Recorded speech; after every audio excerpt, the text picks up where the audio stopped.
Welcome, ladies and gentlemen, to our WCTV Game of the Week Border Battle style. Summit High School hosting crosstown rival Independence High School. Paul Breece and Doug Capella on the call tonight here at Summit High School, defending 5A state championship in their pocket. And Doug, this is for all the region marbles. If Summit pulls out the win tonight, they are the region champs, 7A. Well, and I think Independence will have a little bit to say about that. They come in with a record of 3-4, but that record's a little bit deceiving because the 4 losses were the likes of 3 powerhouse private schools and, of course, Brentwood High School, which was a 20-17 loss. So 3-4, but very deceiving. The one common opponent we saw was Centennial High School, and they both put that into a running clock situation. So it should be a good night of football here, I would think. Well, throw all the stats out the window when it comes to Independence and Summit. No love lost here, as both squads know each other very well. Separated by Buckner Lane here in Spring Hill. Absolutely. So the kick into the end zone. Summit High School won the toss in our previous 6 contests. The winner of the coin toss hasn't lost. Wow, Paul, you pulled that one out. That was good stuff. So we're going to see right here, Doug, offensively, obvious Destin Wade, right? Yeah, we'll see a little bit of quarterback Wade, and maybe later in the game we'll see brother halfback Wade. So here we go. Wade, of course, shotgun, has motion. Handoff. It's going to be to 13. That's Brady Pierce. Brady Pierce is no stranger to the end zone, Paul. The last few games we've had to be here, he has found the end zone multiple occasions. The last game we were here, he found it 3 times. Well, it's going to be interesting to see. I know Brian Coleman, the coach of the Summit Spartans, he referenced multiple times that his biggest surprise this year was his play of his offensive line, that giving Destin Wade either a lot of time or multiple running lanes, and we'll see right here. So Wade takes the handoff, and he takes it direct, actually, and he gets about 3 on the play. But as the issue with any mobile quarterbacks, he has shown the ability to improvise when the play breaks down, and that's throwing deep passes down the seam or making something happen when there's nothing there with his feet. Yeah, that there was the design variety, however. Well, exactly, and I think the Independence Eagles defense is going to have to gang tackle, going to have multiple bodies trying to bring down Destin Wade, and Keaton Wade, the running back here, going to lead him. So another designed run there for Wade, and he will have the first down out to the 35-yard line. 3 straight runs, and that time Keaton Wade, the brother of Destin Wade, leading the way on the designed run, as you talked about, and an easy convert of a first down. Well, and what Summit has shown too, Paul, is that if they can run, even though they open up with 2 wide or sometimes 3 and 4 wide, they're going to run the football if you give it to them. They'd be perfectly happy not throwing a single pass. And as I say that, they throw their first pass. And Brady Pierce again, he's going to have the first down and then some as he fights for about 16 yards on the play. Well, Destin Wade, plenty of time to throw. Threw it to a spot. Brady Pierce right on the money. Gave him a chance to turn and go upfield. And a Summit Spartan first down.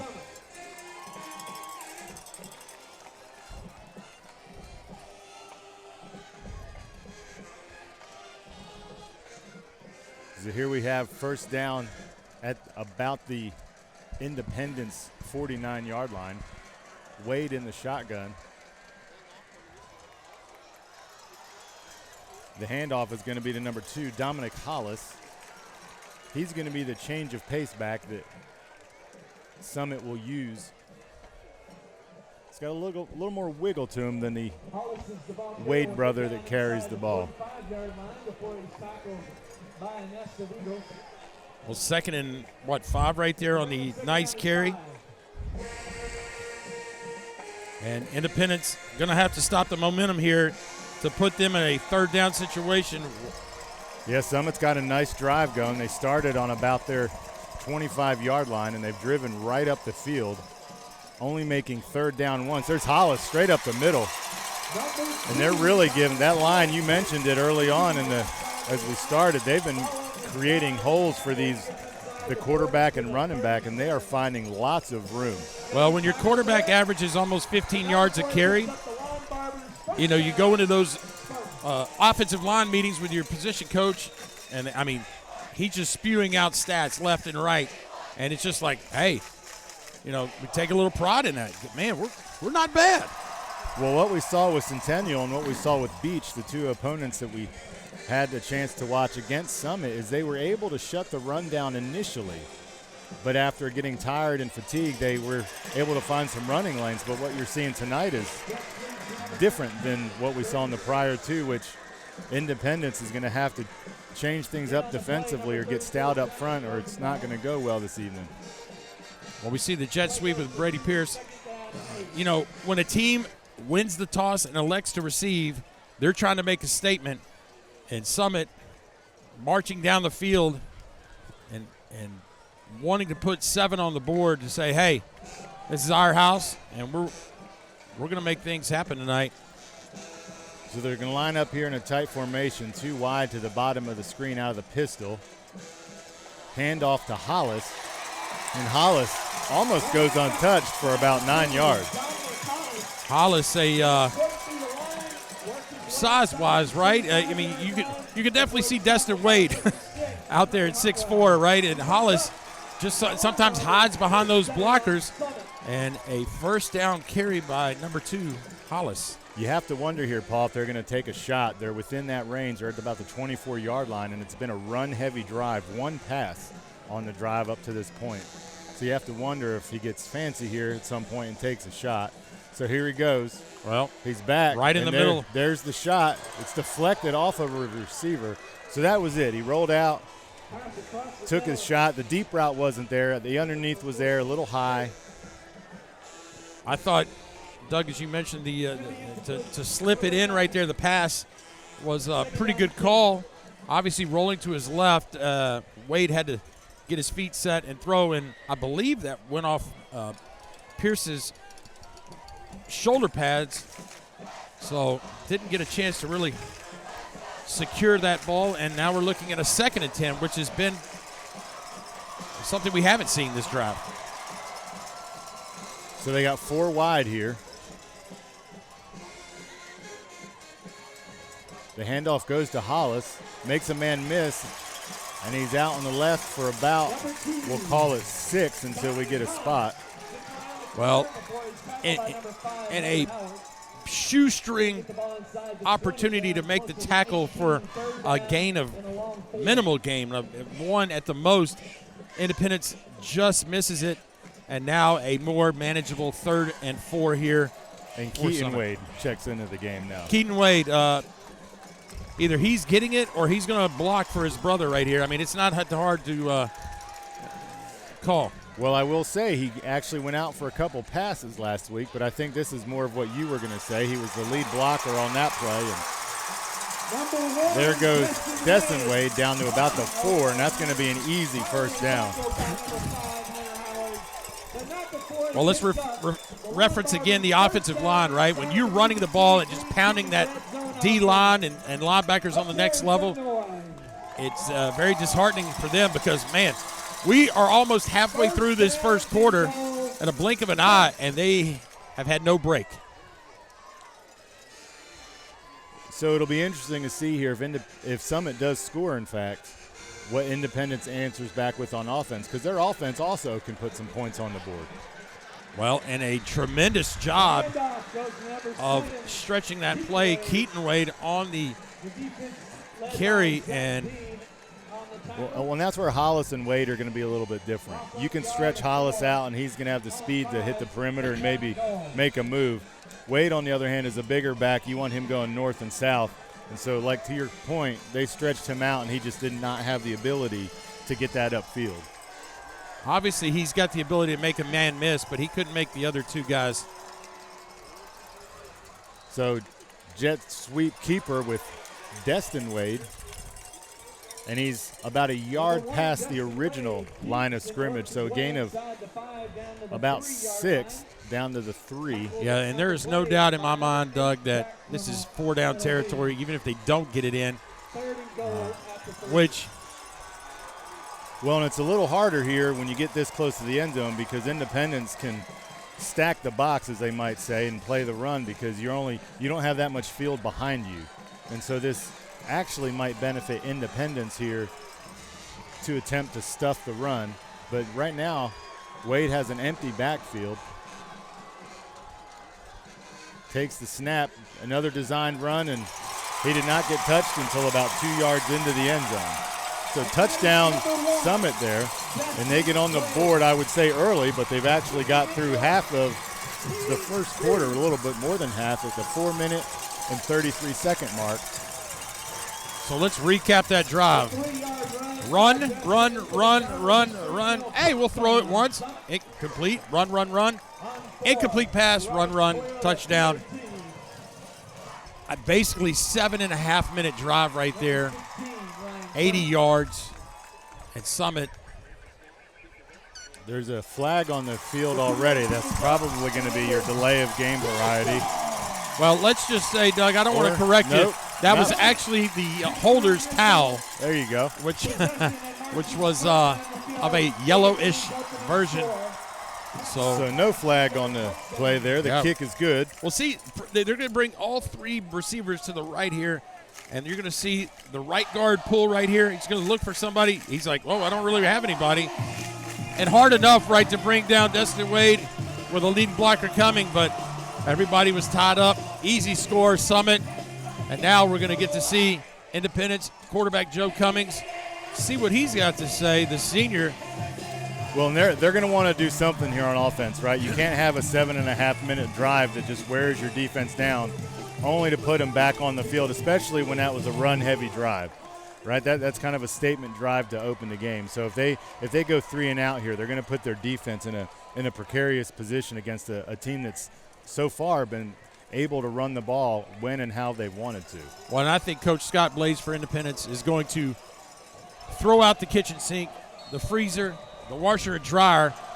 He's going to do whatever it's going to take to try to keep up the scoring-wise, whether it's some kind of trickeration or something special that he's been holding on. And look at this. This was a directional kick that did not go well. That actually may be a spot penalty right there, because normally you'd get the ball there at the 35, and it went out at about the 35, 36. So that's probably where they will end up getting the ball. And that's pretty common for Summit. They're not a huge fan of the deep kickoff. Well, and the funny thing was, we actually saw 3 deep returners back there, so very well scouted right by the Independence coaching staff. And I'm sure they're going to take it at the 41 to start this drive. Well, and Summit did not make the mistake that Centennial did. Centennial kicked it deep to Independence, and they took it back for an opening touchdown to start that game. So Summit said, nah, we're okay. We'll give it to you, which still the 41 is excellent starting field position.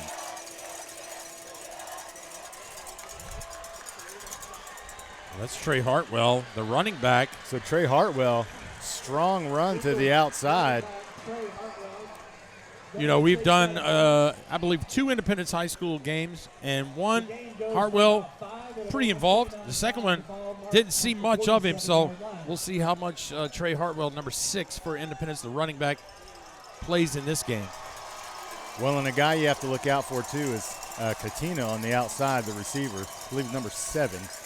He sneaky, deceptive, and great hands, and he's a favorite of the quarterback. So we'll see if we get to see Katina's number called here.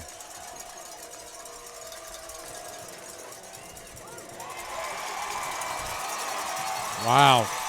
So quick pass to the flat there. Number 3 for Summit. As we both try to find some light here. 8 on offense. Jack Rummel catches the pass momentarily and drops it, calls it incomplete. Brady Hendricks, Doug, was the defender on the play. That would have been for a minimal gain anyway. Excellent coverage. So An important third down here, 3rd and about 4 for Independence. Big play. As we mentioned earlier, we don't want to put the Independence defense right back on the field here. It's out of the shotgun formation. Handoff to Hartwell, and Hartwell's going to be close, but he looks to be about a yard short. And so decision time here. What does Coach Blade do? Coach Blade is not going to run his punter out. I can tell you that for a fact. He is historically not a huge fan of punting the football. And there wasn't even a thought. And you know what? I think Trey Hartwell had a lot of momentum right there. I say if I was Independence, I'd go right back to him. Well, and Summit has been susceptible to the hard count here as they've almost jumped a couple times. And so that's what he just went to. And so Independence calls a timeout, hoping to get Summit to jump, but no good. Well, you talked about it at the beginning. We just kind of got caught off a little behind the 8 ball because of senior night here at Summit High School. Had multiple athletes from the football team, the band performers, some as well as the cheerleaders. So the game kind of got started a little late. And, you know, Coach Brian Coleman, right, I'm sure on senior night he's like, let's don't get distracted. Let's don't get distracted. But if you just look at the atmosphere in this stadium, electric is all I can use. There's not an empty seat out here. You can notice by the student sections for both sides of the bleachers are massive. So Hartwell right up the middle's got lots of room, and he gets about 16 on a 4th and 1.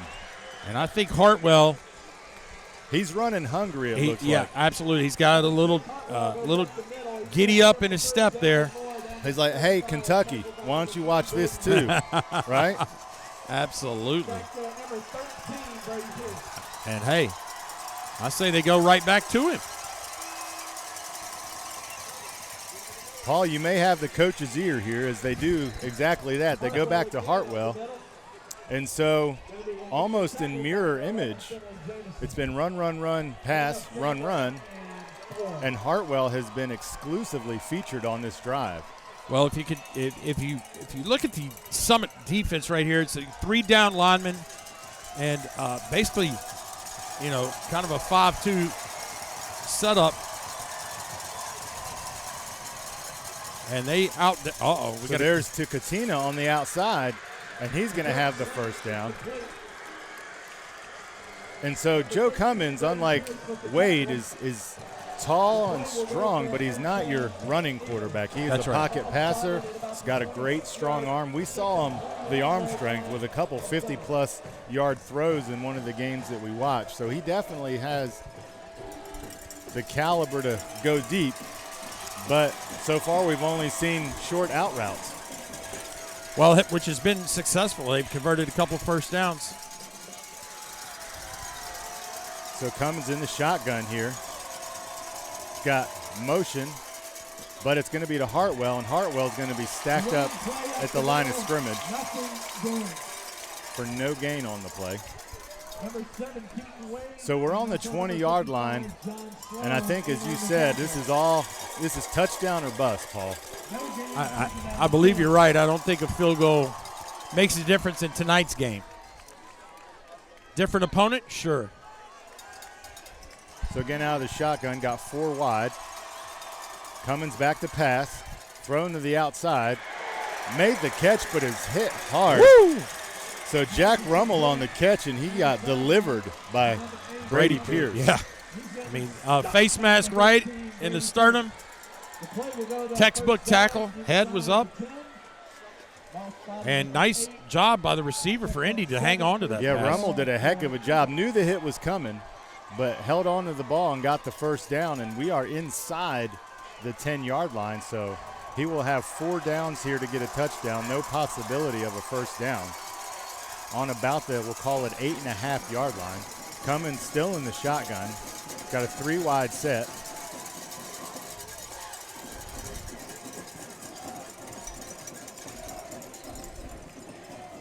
Handoff goes to Trey Hartwell there. He's going to get about a 3-yard gain, call it. So we're going to be 2nd and 5. 1 minute left in the first quarter here as the run-heavy approach by both teams has just drained the clock.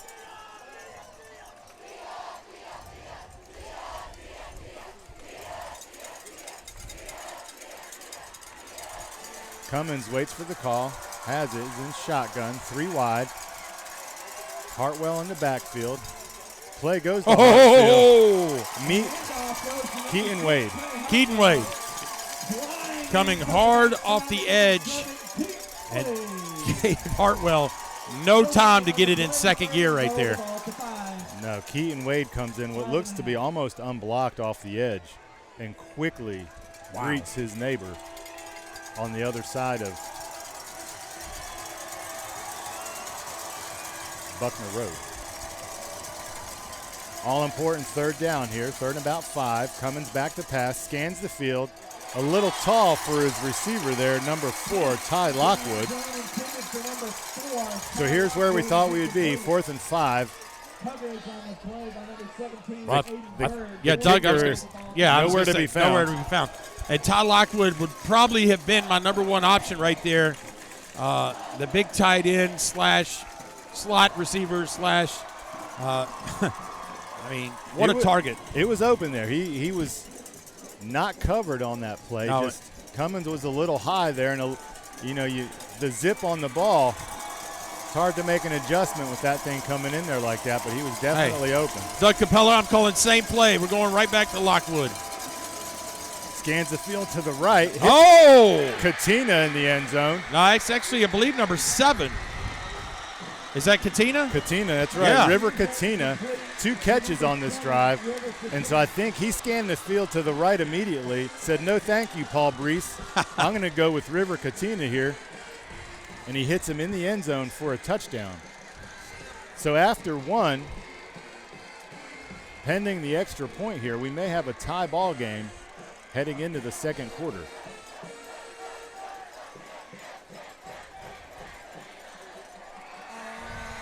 Snap is up, kick is there, and it looks good. The officials confirm the goodness of the extra point there, and we have a tie ball game.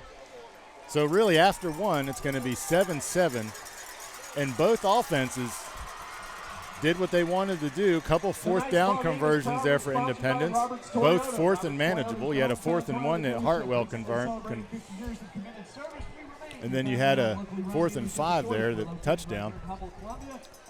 Well, maybe if you have the over tonight, you may be a winner. We may have a lot of points on the board. Yeah, both defenses are making adjustments as we speak. Dropping back deep to receive will be number 10, Brandon King.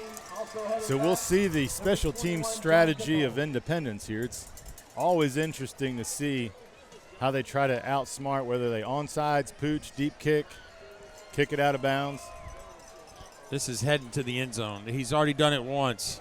Well, if you got the leg and you put it back there, they're not going to bring it out of the end zone usually. Well, they're not allowed to. Or ever. Ever. If you're on the kickoff team for Independence, you're just like, all right, I guess I'm going for a little jog. So this doesn't look like it's going to make it to the end zone. Oh, yes, it does. It's about 3 yards into the end zone, knocks the back pylon over. And so they will get it at the 20, I believe, 25-yard line.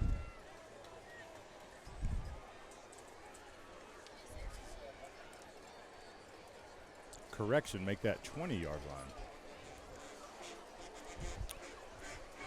How will Summit answer? They're only going to get 1 play in. We're going to have at the end of the first quarter here on this. I'm going with a handoff up the middle here to Dominic Hollis. Correction, Hollis gets it, but he will go to the perimeter. There's a flag on the play. Handoff goes number 2. Could be a face mask. Going to be tackled by number 36. Well, at the point of the play, you're right. It's either a face mask or a holding. So we will have another play here in the first quarter, more than likely, on a defensive penalty, an untimed play. Oh, face mask called against the Eagles. There we go. Look at you, Doug Capella, with the nice call. Well, when Hollis is your less stature than the other tailbacks, and so when you're trying to tackle a guy that's down low, you just grab what you can, and sometimes that's a face mask. And so that's exactly what happened there. And with the defensive penalty, you said it. We got. Well, hey, let's just kidding, everybody. So at the end of the first quarter, right here, the visiting Independence Eagles 7 and the Summit Spartans on senior night 7. Paul Breece and Doug Capella and the whole WCTV crew fighting the traffic major mess getting in. But we're here. And we did it. We did it. Well, I found, I'm kind of piecing 1 and 1, 2 to 2 together. I mean, when you have senior night and it starts at 6:30, then you got more people here at the start than the normal start time. Well, and I should have known where I parked. I had to park over, and could have been someone's front yard, Paul. Not totally sure. Oh, you let me know if it's still there when we leave. I may need a ride. I got the big van, so. Oh, there we go. So this is the we're going to be off next week for fall break. So I know the people watching on our YouTube live stream are heavily upset they can't hear our lovely voices. That's right. They can't tune in for the little Friday night special, the WCTV Game of the Week. So here we go. Wade in the shotgun. Hollis is going to see the ball again, and he is going to be tackled. If about a 2-yard gain. If I referenced Barry Sanders with Hollis, I mean, he's got those same kind of moves. He kind of the stature, right? Barry Sanders. I'm trying to think of the running back they called Spark Plug. He played for the Philadelphia Eagles. He played for the San Diego Chargers. He's about 5'8". The name is eluding me right now. Darren Sproles. Darren Sproles. There you go. Very much Barry Sanders, Darren Sproles. Oh, Brady Pierce with a nice catch. Number 1, Preston Wade, to number 13, Brady Pierce, complete on the far sideline. So when they do pass, it'll be more often than not the Wade-Pierce connection. They have the good chemistry there. First down, Summit. And so here we go, right back up the field. Summit. Turnovers may, and there I may have spoken that into existence, Paul, but turnovers may have something to do with this ball game before it's all said and done. Wade's in shotgun, takes the snap, looks to the outside. Oh my!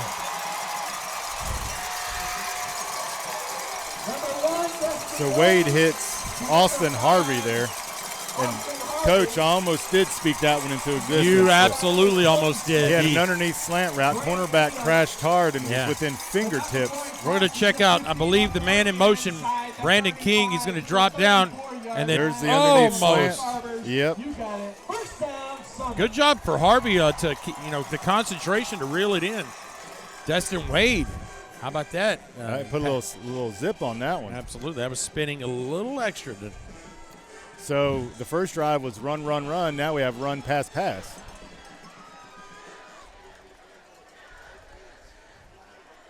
Hartwell. Oh, that's Hollis. Hollis on the carry. Hollis shaking and baking for about 15 yards. Well, you can see someone like Hollis run for about 15 yards and not get tackled. He'll take that every day, every play. So the last drive that Summit engineered took about 7.5 minutes off the clock. Well, right now they're on the 18 of Independence, and they've only taken about 1 minute and 43 off the clock. Wade out of the shotgun again. Takes the snap, direct snap to Wade, carries the ball, has a big hole, still on his feet, and he is tackled at about the 11-yard line. Well, even though it was about a gain of about, 7? Should have been a gain of about 4. Yeah, I was going to say, he was amazing. We thought he was down, and he just, came out of the pile, picked up a couple extra.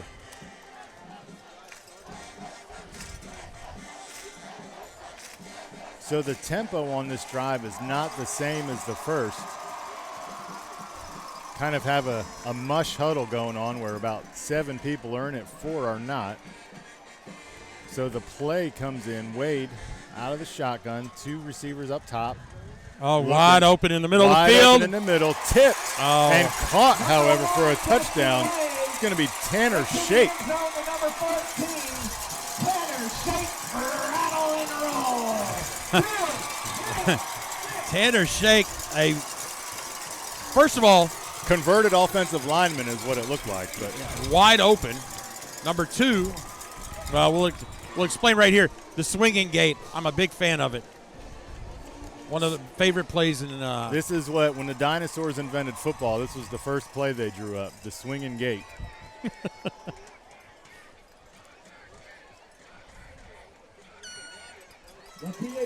So there it is. You have it up and good. Summit retakes the lead 14-7 with a healthy 9:23 left in the second quarter. So we're going to see the play right here. We see Shake is going to be lined up at the tight end position. He's just going to release behind the middle linebacker. Wade sees him, and the middle linebacker jumps 36. And I believe that's the second pass play that Independence almost could have made a little. They're in the right position. They're just within a glove's reach of a different ending to those 2 plays. Well, the thing, but here's the problem. How did Shake get so wide open? Where was the breakdown on that? Well, they only went 2 wide on that set, so you'd have to think that he started off as a tight end somewhere on the line and then made his way to the middle of the field, maybe on a delayed release.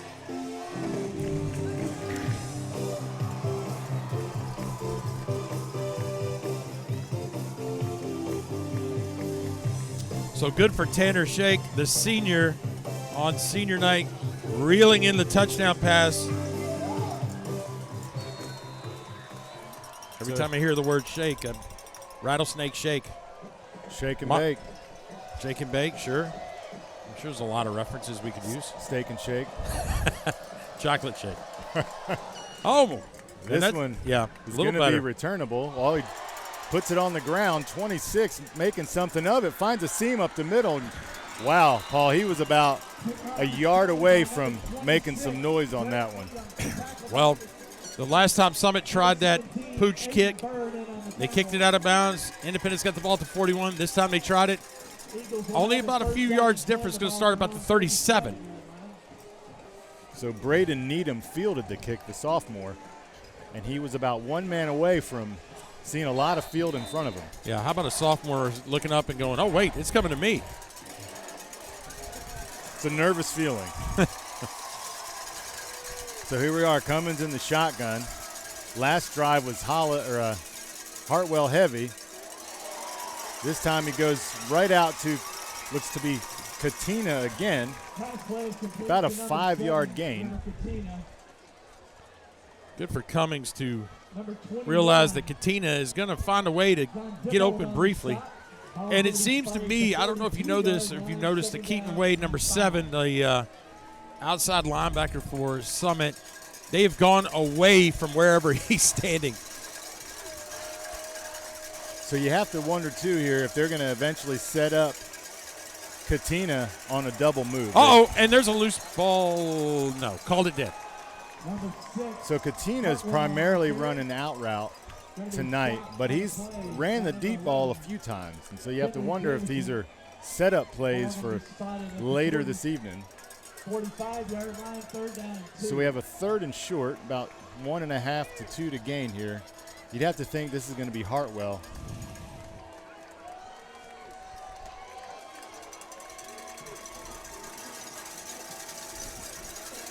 So they're going to be in the shotgun. Hartwell in the backfield with an up back there. Cummins takes a shotgun, and it is Hartwell. And he was not looking for a touchdown as he lowered his head and just ran forward. Had he looked up, he may have actually been able to make a little bit of noise there. Absolutely, kind of momentum heavy on that run. He was just lowered his head expecting contact, and it didn't come until about 4 yards deep into the Summit backfield there. So here we are in the shotgun again, 3 wide to the lower half of the field. Cummins takes the snap, scanning the field, and here he's looking deep to Katina. Oh! There it was. Set him up deep on the outside. Hit his fingertips, but incomplete. Well, you know what? I'm a big fan of Coach Blade calling the deep pass on first down. We've yet to see a punt in this game, and we're halfway through the second quarter. So, hey, why not take a shot? But well, and it was almost there. I mean, the coverage was decent, but it hit his fingertips. Yeah, Joe Cummings had to throw it quick because Keaton Wade was coming off the edge, and he had just bowled over the offensive tackle. And here he comes again. That time it is right in the middle. Oh, that looked like it could have been a block in the back there. Complete to number 8, Jack Rummel, who has proved to be a reliable target tonight. Has taken a couple big hits, but brought that about 40 yards down the field. Near the 13-yard line, 1st and 10 for the Eagles. So the pace of the second quarter, a little quicker than that of the first. Well, like a typical boxing match, right? You feel each other out, and he was like, okay, you punch me in the mouth, I'm going to punch you in the mouth. Here we go.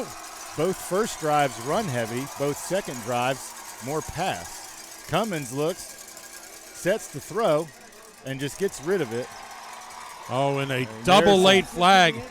This is going to be roughing the passer here. I don't know if that's the case because the official with the white hat is the one that watches that play, but these came from the backside.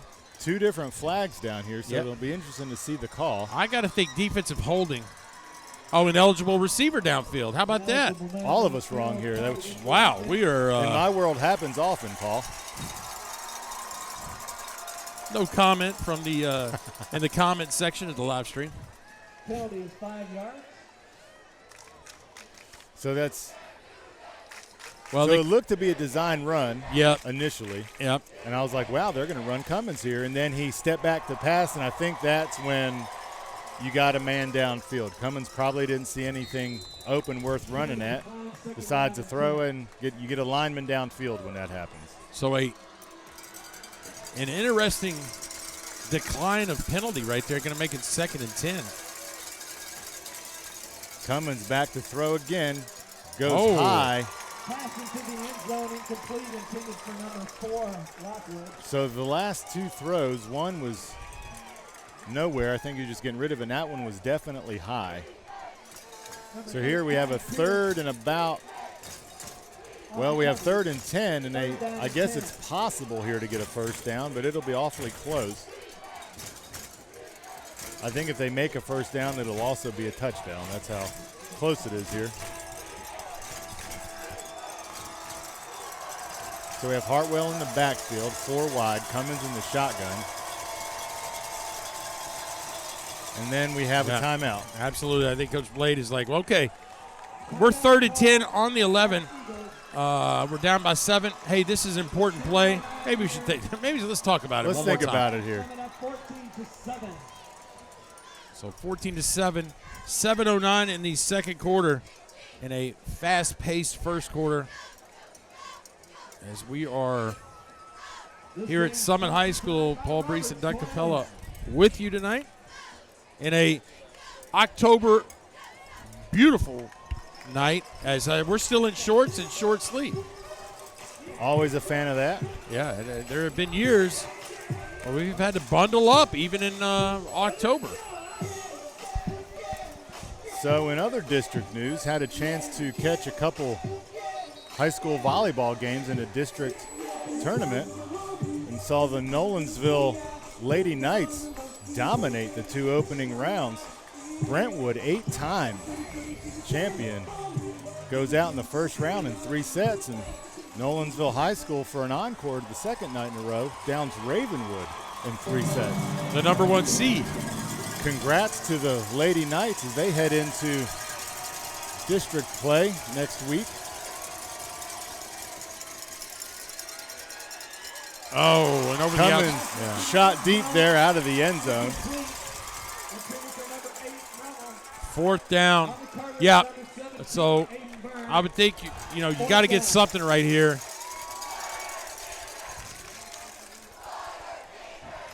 Oh, well, they brought out the kicker, which they may have brought him out of the stands because I don't know if he knows what a field goal looks like all that much. Well, I know that he can kick it. We've seen on the kickoffs. He's got the leg.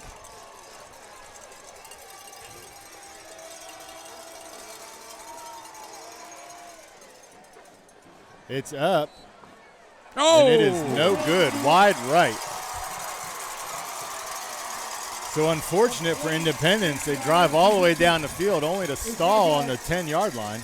And the one time that Coach Blade decides to go for a field goal, he's wide right. So the special teams coach may have gone into hiding at this point.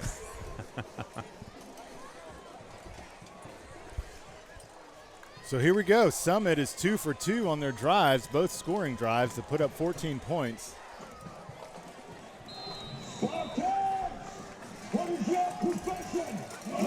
So you have Hollis in the backfield with Wade, 4 wide.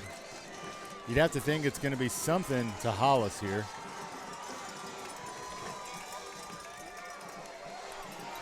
It's actually going to be 13, Brady Pierce on the run. Simple play, Brady Pierce on the jet sweep, and a first down. And if somehow the Spartans can punch in a score before halftime, that's just like a big-time body blow heading into the locker room. Yeah, and it's what we saw. They did it to Beach. Right at the end there, Wade made something happen, and it was a close game until that point. That let the air out of the stadium for sure. And so Independence is in desperate need for a stop. Direct snap to Wade. He's going to run, and he's going to get about 5 yards on the play. His way up to the 40. On the tackle number 6, Hartwell. Also on the tackle number 30, Jenkins. 2nd down and 5. Summit at their own 40.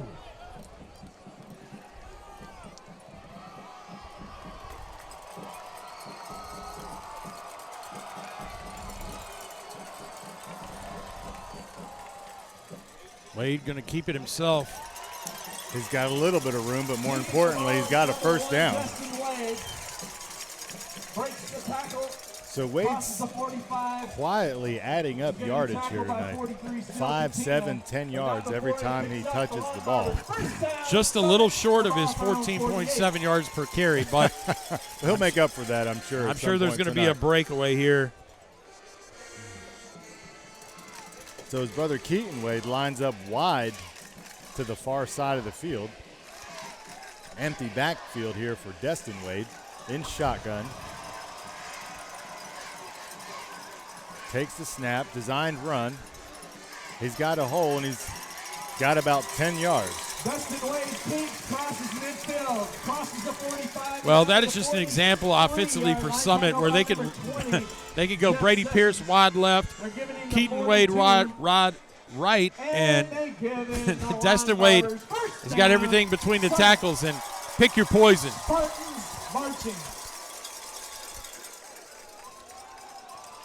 And we got our 3rd timeout by Independence. So don't know, Doug, if that was because the defense had just kind of gassed out or. Well, and they've been on the field for a significant time already in the first half. So I'll tell you what, if you've ever been at Summit High School on the home side, you better bring earplugs. It is a rock concert-esque type situation up here, and spared no expense on getting the best subwoofers and tweeters. But the music choice is spot on up here. That's right. Good old rock and roll here tonight at the field of the Summit Spartans. So the timeout comes to an end. Defense looking to regroup here. Got about 5 minutes remaining before halftime. So here we go, 1st and 10 on the Independence 42-yard line. The Eagles looking for some kind of stop here. Wade again in an empty backfield.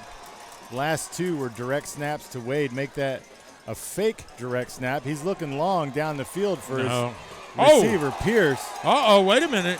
Nothing. Wow. Paul, I would say if that was catchable, that was pass interference. Absolutely. I think you're right.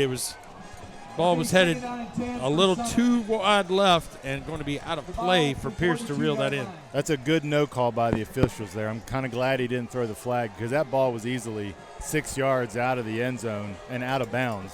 No chance for Pierce to catch it, although there was a good bit of contact before the ball got there, and the Summit crowd here is letting them know about it. So here we go, empty backfield again. Last play was a fake design run. Wade takes a snap. This is going to be the real design run, and he is tripped up in the backfield. Number 5 grabs his ankles. That's going to be Hunter Howard.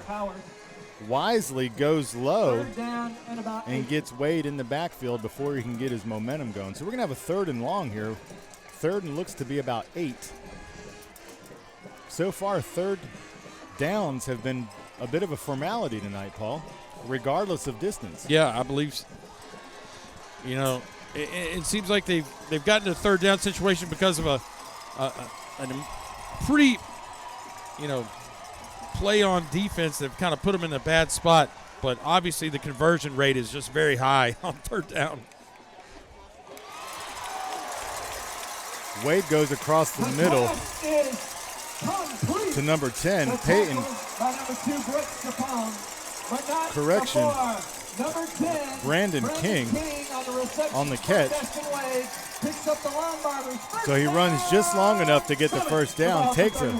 Takes a pretty good shot from the safety there, but holds on to it, and that's going to be a Summit 1st down under the 4-minute mark here. So Summit is holding on to the ball and draining the clock simultaneously. So it's been the same formation here 5 times in a row with 2 receivers up top and Wade taking the direct snap.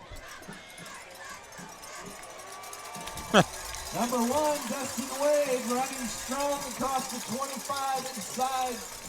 And the funny thing is he never looks like he's running with any type of urgency. Everything is just very smooth. Just looking open at the field, seeing where he can go for sure. 2nd down and 2. Does not look worried. Doesn't look tired. And so here we have a 2nd and about 1.5. So this time he's flanked by his brother Keaton, and you have to think Keaton's going to get the handoff here.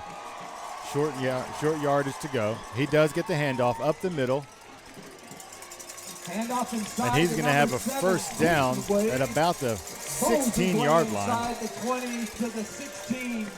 On a time-consuming drive right here with 2:54 and counting. That's right. Summit's doing the best they can to not leave Independence any time on the clock here. The ball at the 17-yard line. All plays being called in from the sideline, and I wouldn't call that a huddle, really. More like a meeting, maybe. A gathering. A gathering, there you go. So Desson and Keaton Wade in the backfield this time. 2 wide receivers, 1 at the top and 1 at the bottom of the field. Desson Wade holds on to him. This is going to be 6. Lots of real estate there. Easy touchdown for Summit. And got a flag on the play. This is likely in the area of holding. So I'm assuming this Hall is going to come back. Unfortunately, maybe we could catch a replay here from Lance and the crew and see who the supposed guilty party was. But, they're going to call a chop block. Chop block. Well. Paul, I've been watching football for a long time, and I don't know that I've ever seen a chop block on defense. I don't know if the defender went down toward the legs of the usually that's where you stand somebody up and another defender comes in. That's right. So maybe they were trying to create a pile to block a running lane. Ooh, that's going to be close, and I'm not sure. Yeah. And how about that? So 2 extra points missed on the evening, 1 on each team, and so we have 20-7. Now Independence does have quick strike ability. So they're going to really hope that that quick strike comes in the next 2 minutes and 16 seconds. As we wind down to halftime, Summit leading Independence with a score of 20-7. Well, 2:16, if we know Coach Scott Blades and the Independence Eagles, we know that 2:16, plenty of time. Well, and this is going to benefit Summit to a degree because they know that Indy's not really going to be looking to run the football. So they're probably going to pin their ears back and set Wade and say, hey, go get the quarterback. And Wade has the ability, as he's shown already this evening, to do that. I don't know that there's going to be any surprise here on the kickoff. It's either going to be a short pooch or it's going to go out of bounds, I would guess.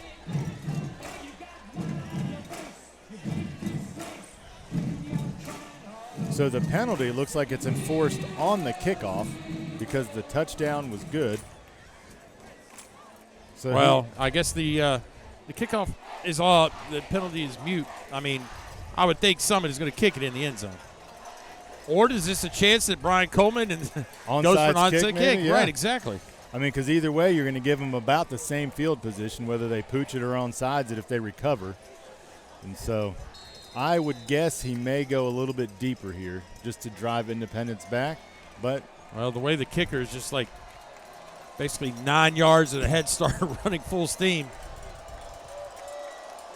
So he does opt for the deep kick. Well, he's going to get a chance to return it. It's Katina. Katina's going to field it at the 1 yard line.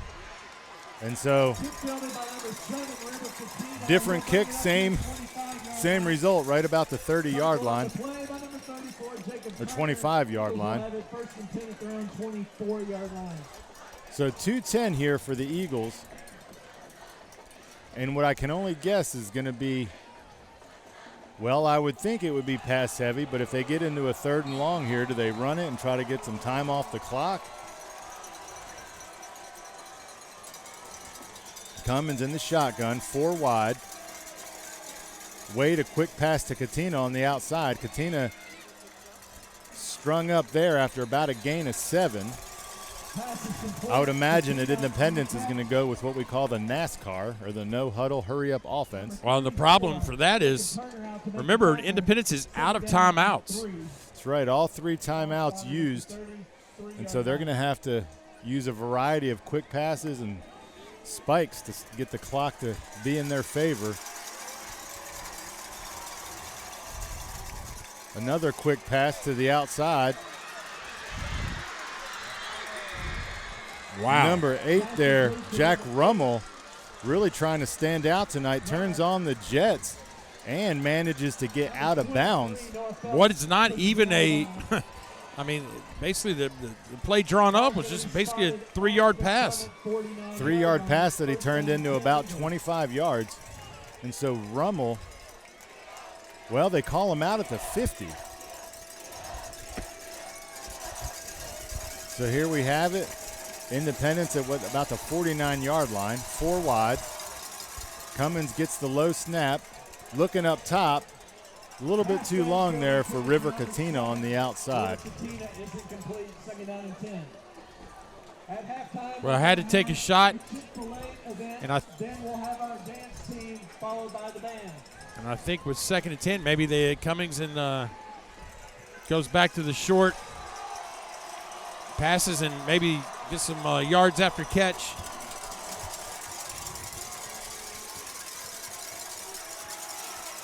Or they can look for Lockwood, number 4, up the seam down the middle of the field. So 4 wide, you have a runner in the backfield. You have to wonder if Hartwell is just going to be back there to block. And he is. That's and it's picked. Over Katina's head, and it's picked by 21 from Summit. That's going to be John Dippold. That is what you did not want if you are Independent. No, the tides have turned. And so you've given Summit the football on about the 30, call it the 33-yard line. And Summit has all 3 of their timeouts. And a tremendous pick. I mean, the interception did he drop it? It went between his legs or something? And it was definitely high for the receiver. Went over his head and landed in Dippold's lap, who looked like he was playing safety. So here we are. The Wade brothers in the backfield. Takes a slow snap, and steady. Plenty of time, and this is where Destin gets all day to throw the ball. And 14 there. Tanner Shake. Probably tied his career high in the season for catches, as he's gotten 2 in the first half. So quickly on the ball. We're on about the 14-yard line. Wade spikes it, stops the clock with under a minute, about 56 seconds left to go here in half. Summit looking to put an early nail in the coffin here. Well, I'm sure with, you see the Independence defense, they're not really bringing anybody rushing. It's just basically a containment. A containment, don't let Destin Wade beat us off the breakdown. And he had a pocket there that lasted about 10 seconds. I mean, plenty of time.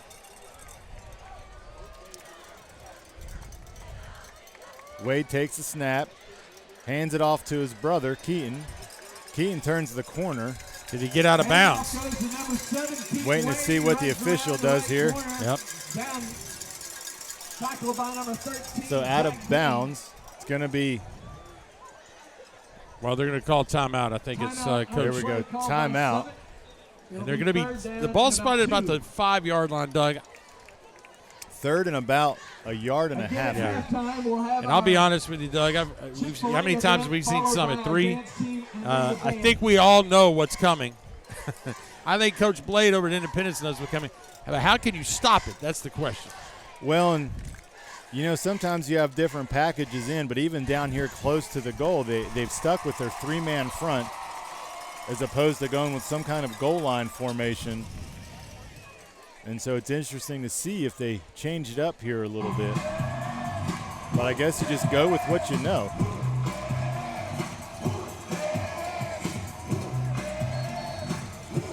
So here it is. It's 20-7. Summit leads. 48 seconds left to go in the half. Players back on the field. So you have the Wade brothers. I'm going to go ahead and say the ball will go to Wade on this play, one of them. So you have about 13 linemen here on the front, look like. And an easy carry, Destin Wade in the end zone. Touchdown, Summit. Well, that basically, that was the heaviest of the heavy packages you might see. They had all their down linemen, plus what looked to be about 4 tight ends. And then you had the Wade brothers in the backfield. And so that easy handoff, touchdown. Took about a minute. I'm shocked that they're not going for 2 right here, and that one straight off the front of the toe. Kick is up and good. Yeah, so the extra point, Doug Capella, we are 27-7. And, you talked about it earlier, right? Well, first we got a replay here.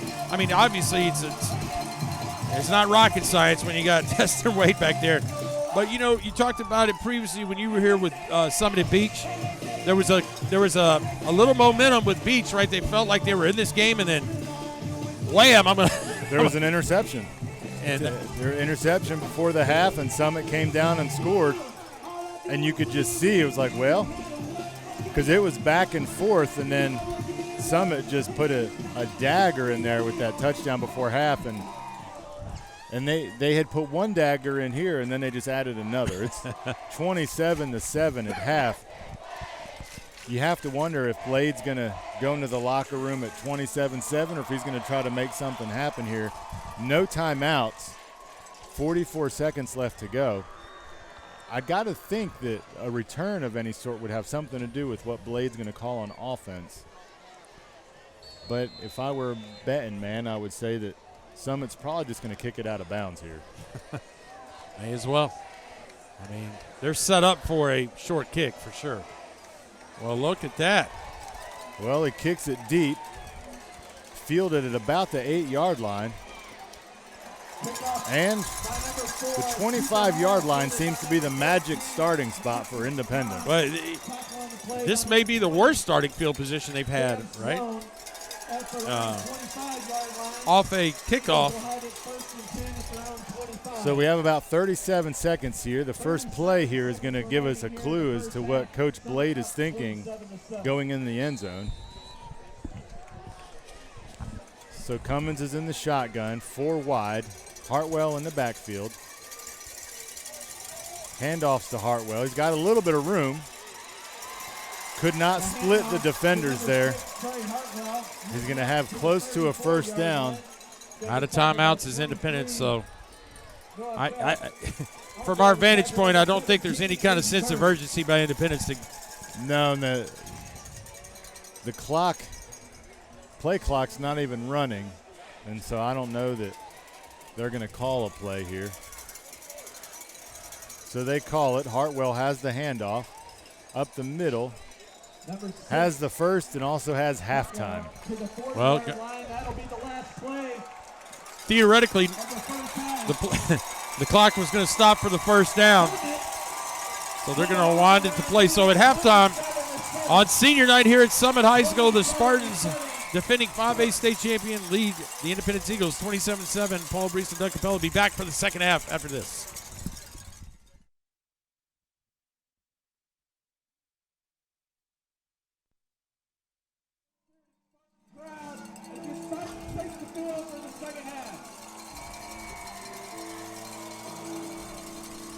Welcome back, ladies and gentlemen, to our WCTV Game of the Week.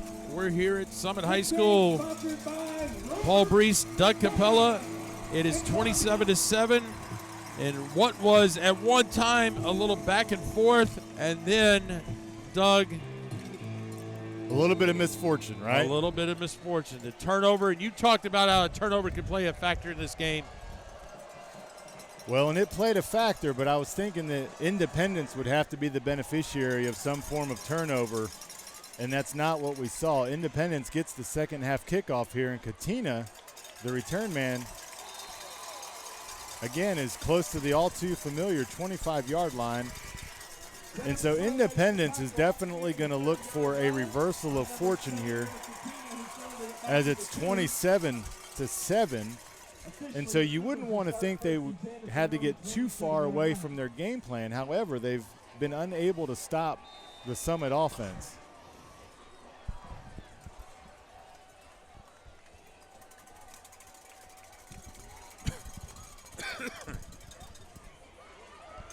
Well, Cummings on the short pass is going to be complete. Rummel on the carry, and that was actually the routes that they were very successful with in the first half. So they stack the side of the field with 2 receivers, and then they'll hit the inside receiver on a quick pass. And they've had some success with that. And here they got about 4. So here we're in shotgun. Handoff to Hartwell, and he's going to be up close to a first down. Looks like he has enough. And so this was the script to start the first drive for Independence in the first quarter. Yeah, I mean, almost play for play so far. And Hartwell, big-time performer in the offensive series, number 1 for the game for Independence, which led to the touchdown.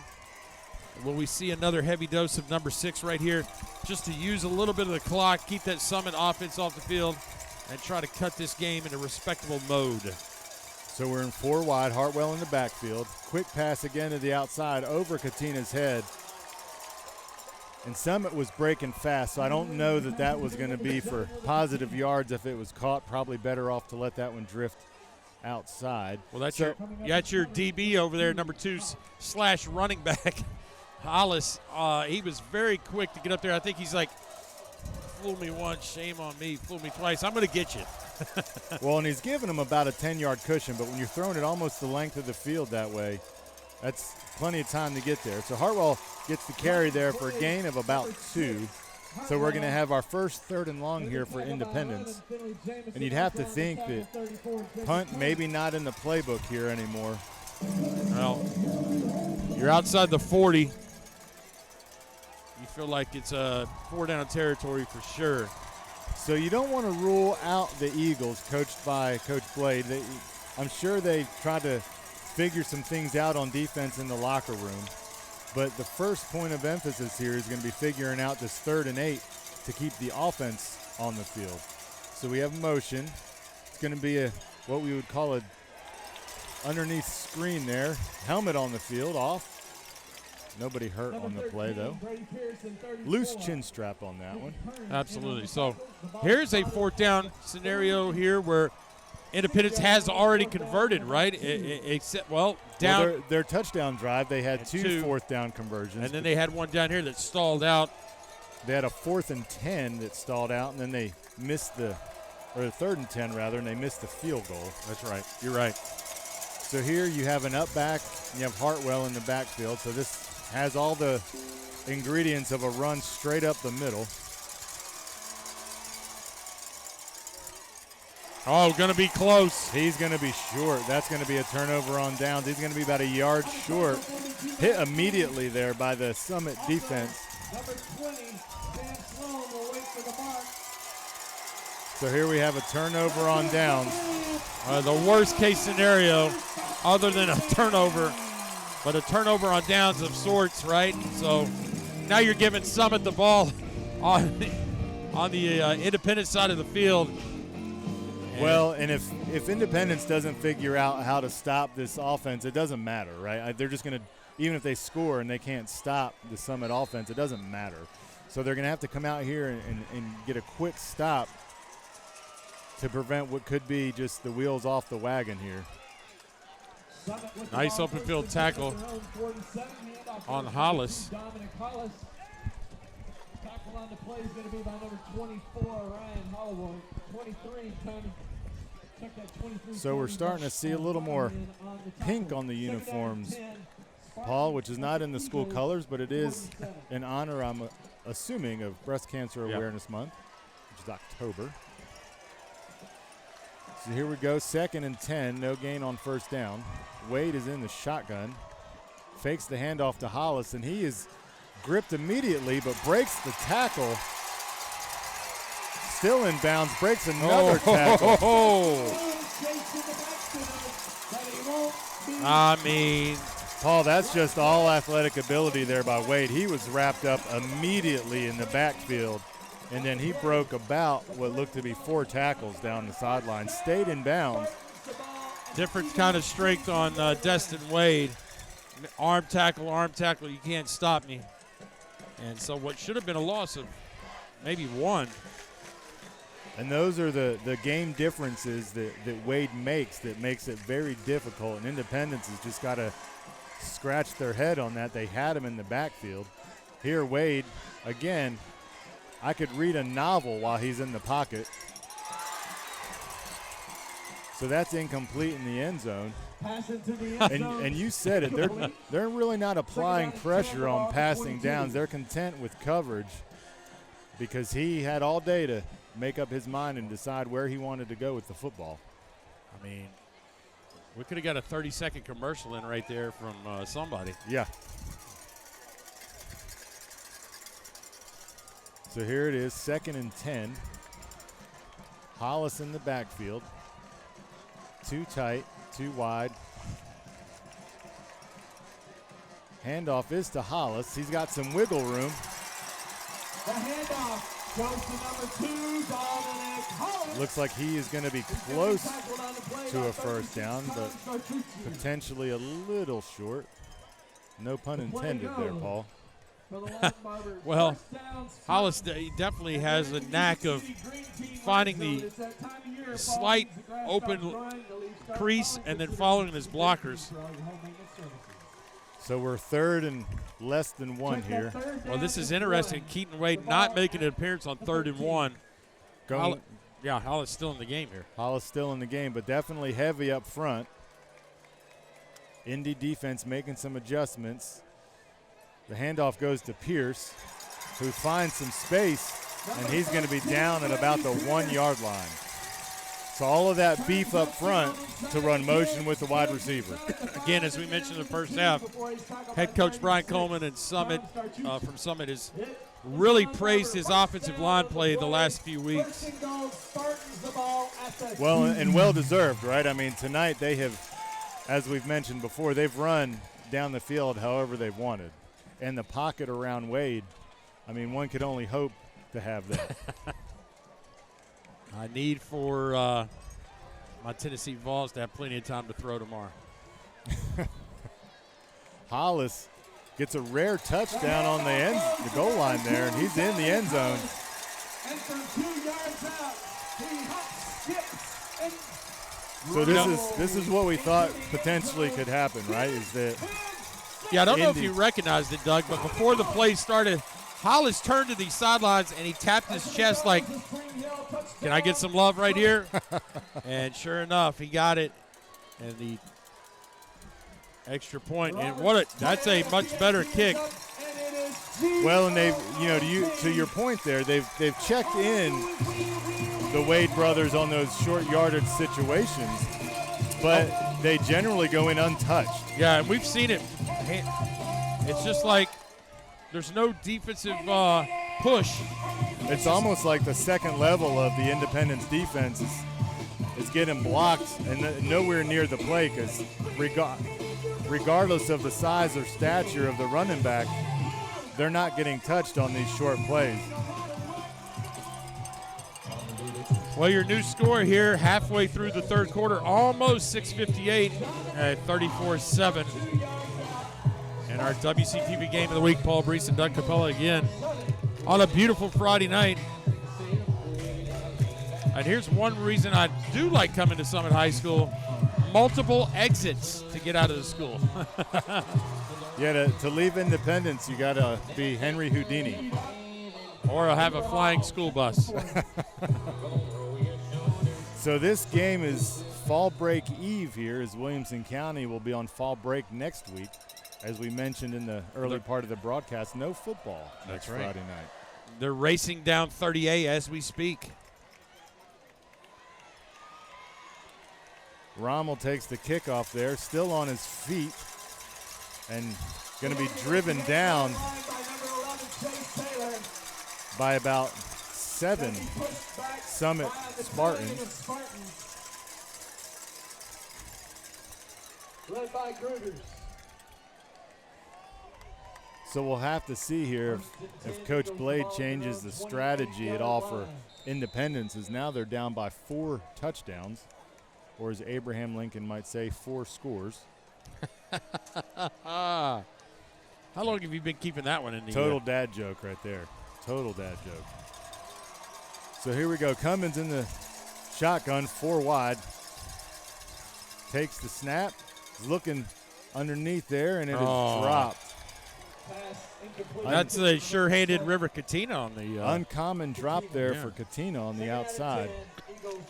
Upset at himself, but I don't know, again, that there was going to be much ground to gain there.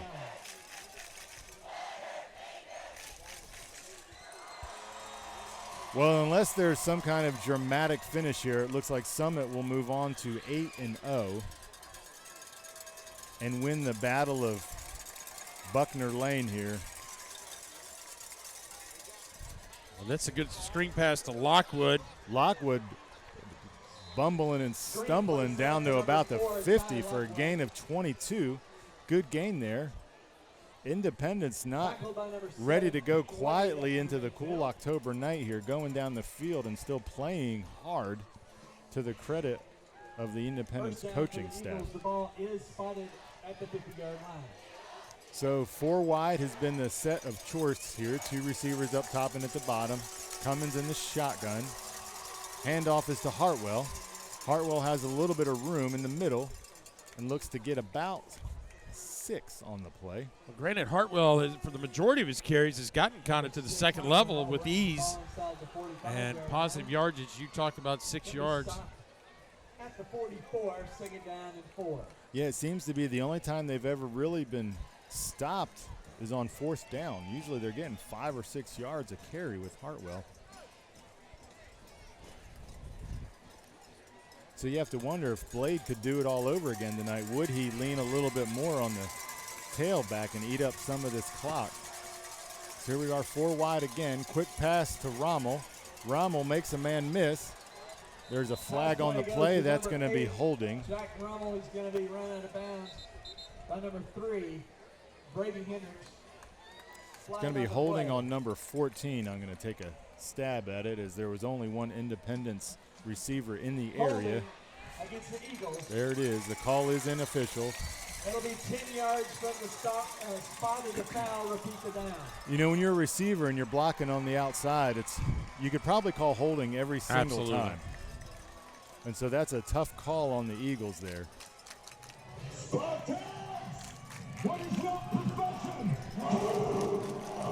So you're going to have second and about 14. Again, 4 wide, Hartwell in the backfield.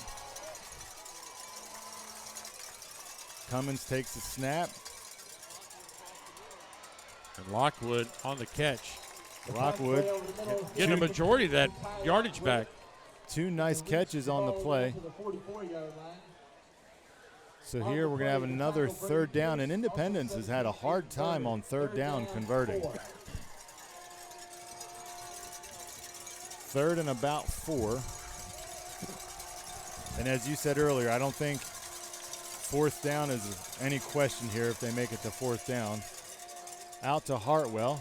He's going to have the first, and he gets him by the tip of his shoe, or that could have been a little bit of damage there. So Hartwell's going to be out at the Summit 37-yard line. Spotted at the 37-yard line of the Spartans. Good play call right there on third down.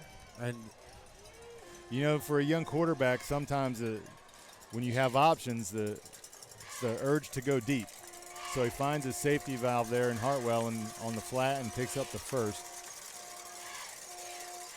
Hartwell again takes the snap, and he's going to lean forward for about 3. Number 7, Keaton Wade. Ball's going to be marked. So a nice drive here by the Eagles, but it's eating up a lot of clock here, Paul. Yeah, unfortunately that is the downfall, but I'm sure Coach Blade would just like to come with some points here. Well, and Summit's probably giving them a lot of this stuff, right? If we can just keep it in front of us, don't get beat deep, let the clock run, that's got to be a win. If they can take 6 minutes off the clock here, even if they give up a score. Oh. So through Rommel's hands, almost into an Summit defender's hands again. And I don't know if Cummings threw it behind him on that play or just threw it with a little more zip than normal, but it looked a little behind him there, but you know, it's tough to turn your body like that and catch a pass, especially when you're turning to your left, which he had to do there. But it was catchable. So here we go, 4 wide and in the shotgun again. Hartwell in the backfield, third and about 7. Takes the snap. He's looking outside to Katina, who has it. This is it. This could be trouble here. This is going to be a touchdown. The defender broke on the ball and missed, and that left Katina wide open on the outside with all the field in the world in front of him. So that's going to bring our score to 34-13. Independence, as we mentioned, is not ready yet to seed the in-town rivalry game here. Well,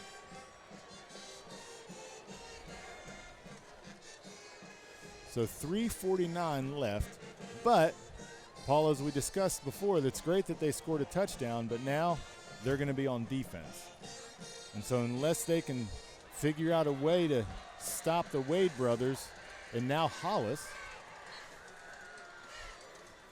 Point is good. So we're going to check the replay here. Hopefully we'll see at the top of your screen, River Katina. Hollis is on him. He cheats in, and the ball is thrown in a perfect spot right over, and the missed tackle, unfortunate for Summit, leads to a River Katina touchdown. Hey, he's going to get an open field like that. He's probably going to outrace you to the end zone. So Hollis, we talked about on offense, you know, kind of hides behind that offensive line. That time, if he was probably about 3 inches taller, probably would have got his hands on that ball, and he may have been racing the other way. Yeah, good break on the ball, just missed. So while we're waiting, let's go. Scores around the country. No, just in Williamson County country. Brentwood is leading Franklin 42-7 late in the third quarter. And the Page Patriots are ahead of Nolensville. I believe it is 23 23-17 at last check. So Nolensville, after the big homecoming victory, has given Page and the undefeated Page Patriots all they are. Yeah, there's talent on the Nolensville football team. They've got some speed on the outside. They're just trying to put it all together. They have a young team, so it's not surprising that you have that score there. So here's something that Independence has not had to do a lot tonight, and that's kick off. So he kicks it deep and into the end zone. So that's 3 for 3 on end zone kicks there for Independence. Summit ball at their own 20-yard line, 1st and 10.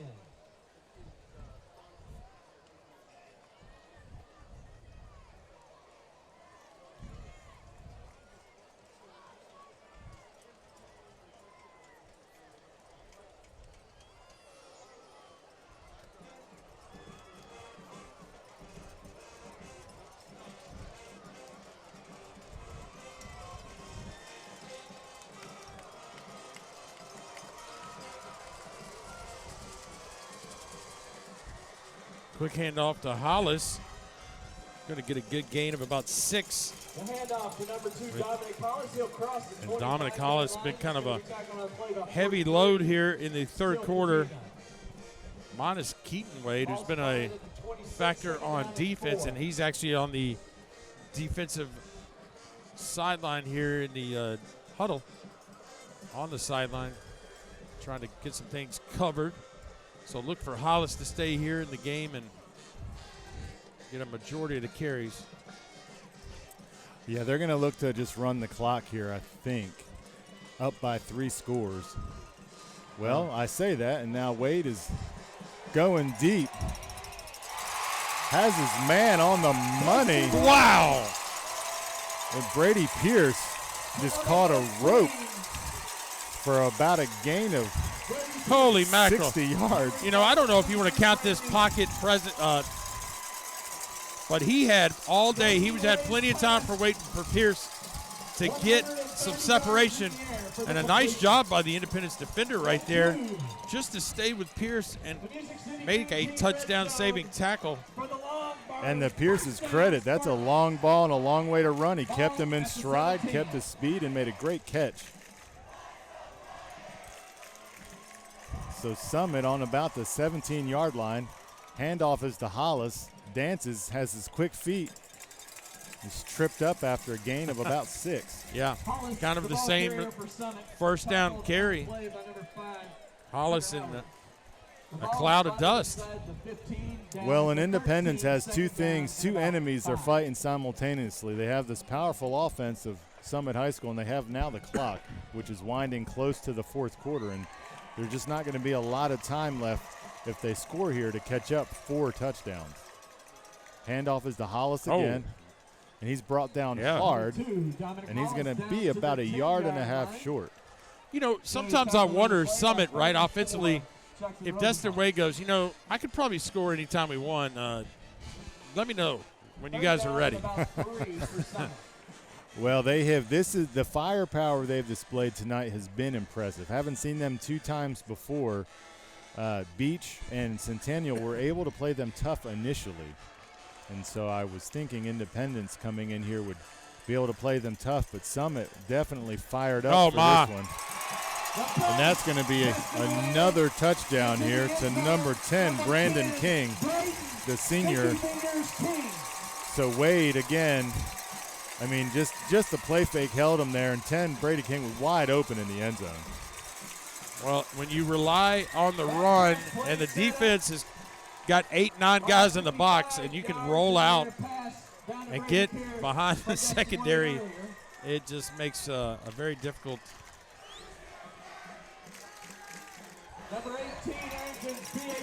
So the PAT is good, and here in the waning moments of the third quarter, your Summit Spartans are in the lead 41 over the Independence Eagles to 14. We're going to see Brandon King kind of in a offset there on the tight end. He's just going to release. And, man, when you sell out for the run, and tremendous, and the defender for Independence was just like, man, How in the world can we make this stop? Well, and I think every time you've seen Summit down there inside the 10, they've just run it. Yeah. And so I'm sure the last thing they were thinking there was, oh, they're going to throw it to the wing back here. So good call on Summit's offense. 41-14 with a minute 25 remaining in the third quarter.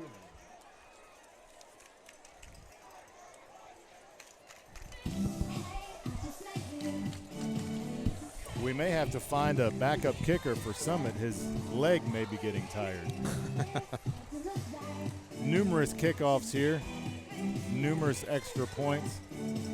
But his leg can't be too tired because Paulie only kicks it about 15 yards at a time. Absolutely. Watch him right here. He's going to take this one deep in the end zone. No. So there he goes. He's kicking it deep. Rommel's going to field it at the 10. Crosses the 20 to the 30 for what will be almost the best starting field position of the night for Independence. I mean, if you have to say, hey, Summit High School football, what's your weakness? Special teams? I don't know. I mean, we've never seen the punter. I don't even know who that is. Yeah. The extra point is almost a hold your breath kind of situation. They've come up and created a game plan for the kickoff. So Independence again, 4 wide handoffs to Hartwell. He's going to have a little bit of room up front. And I would imagine they're going to play the run a little soft here. They'll be okay giving up 5 and 6 a play here. Second down and about 4.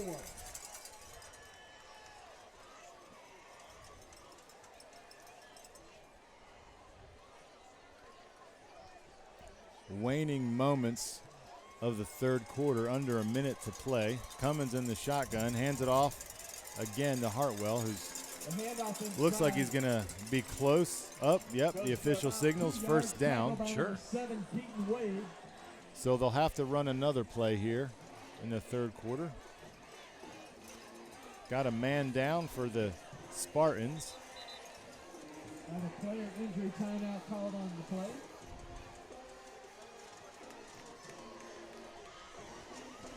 Well, again, with this win, Doug, Summit is going to wrap up the Region 7 6A championship in what was supposed to be, Summit's welcome to 6A football, and they've handled it quite well. Yeah, so they're the defending state champion, but they got moved up, and they're doing well. They're doing well against their competition. I don't know. You have some teams out east that probably aren't ready to cede the championship quite yet to the Spartans. Well, when you got to come through the gauntlet of a Maryville or an Oakland, Oakland survived another. I mean, they beat Lipscomb Academy by having to stop the running back at the 2-yard line. And they beat CPA last night at almost the last second. And so to give you a frame of reference, if you compare schedules, Independence opened with those two schools, and it was 2 games Coach Blade would like to wipe from the history books. Well, he felt like they played pretty well against CPA. Then he referenced Lipscomb Academy and said, we were outmanned at every position on the field. Lipscomb, since being taken over by Coach Trent Dilfer, has become quite the powerhouse here in Middle Tennessee. In short time. It's quite different than when I went to school there. Did you play football, Coach Breece?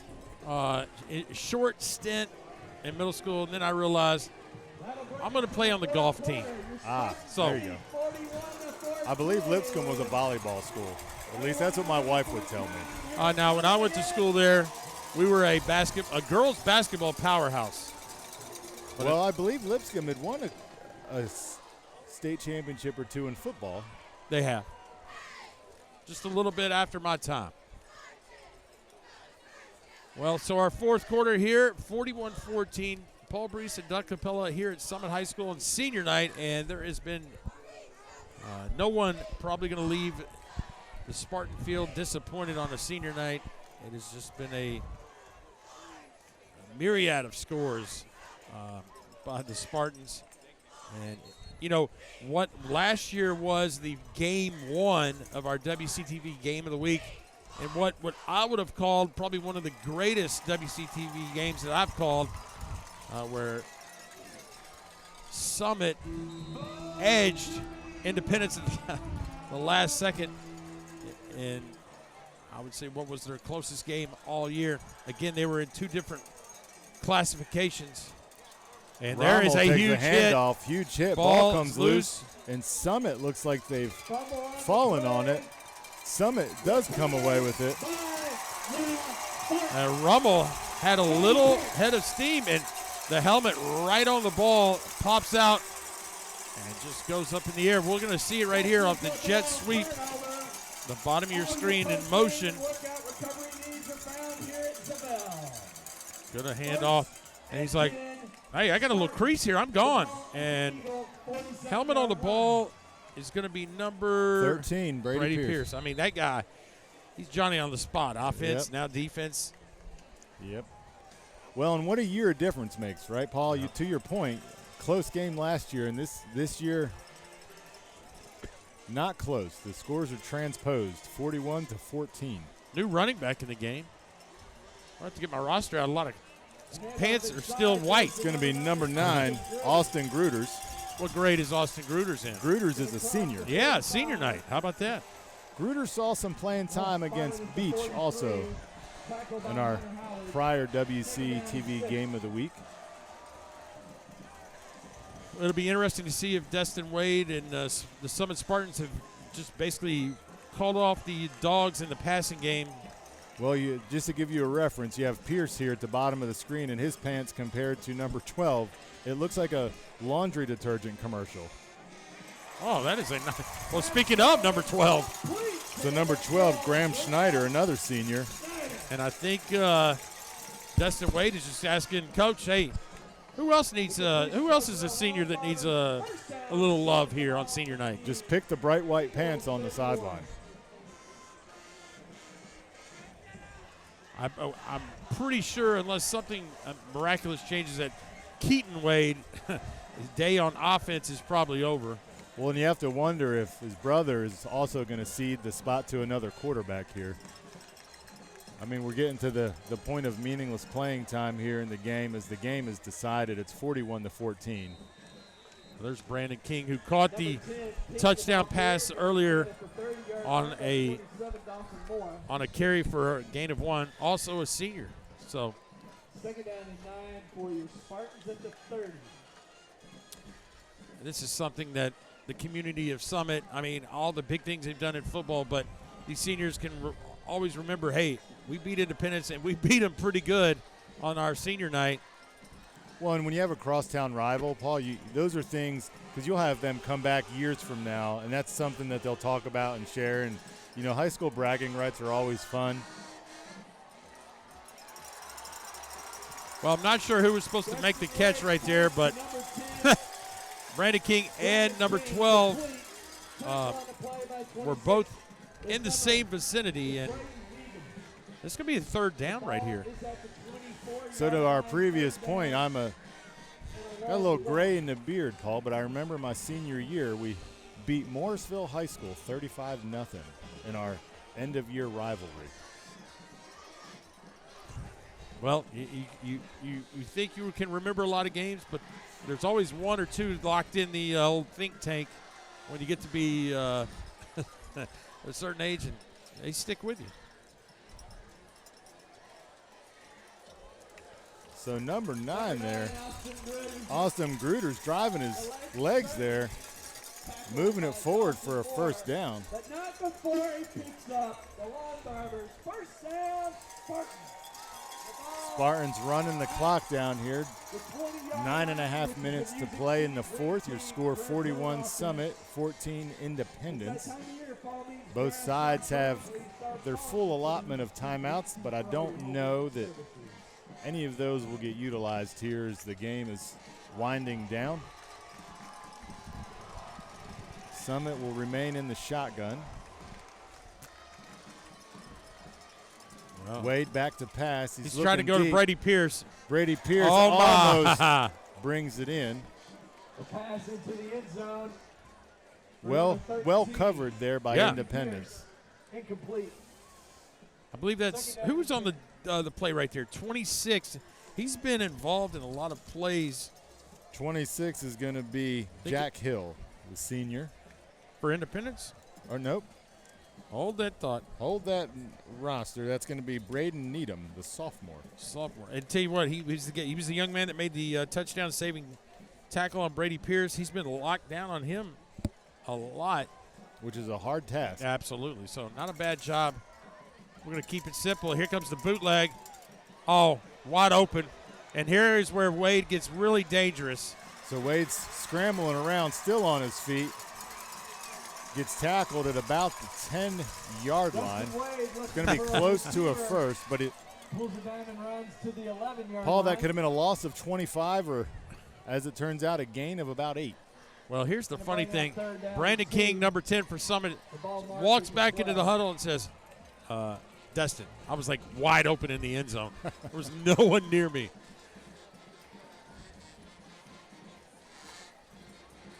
Well, and the nose tackle there, number 20 for Independence, had the pressure. That was Jeb Sessions. But when I say pressure, he looked at him at least. Oh, my. Slow developing, but King going to get a few yards out of it, maybe. Number 10, It's going to be close. Brandon King. So unfamiliar territory here for the Spartans, Yeah, which is going to be fourth down. You have to wonder if Keaton Wade is going to come into the game here. Helmet on, but he's like 2 rows deep in the as a spectator here. Yeah, they're not dusting him off for this one. He might be retired for the evening. So you have all of a sudden power back of Hollis back there. Leading the way. This is going to be This is going to be Wade all the way, I'm going to assume. How about touchdown, keeper. Wade? Another Touchdown, Wade. touchdown here.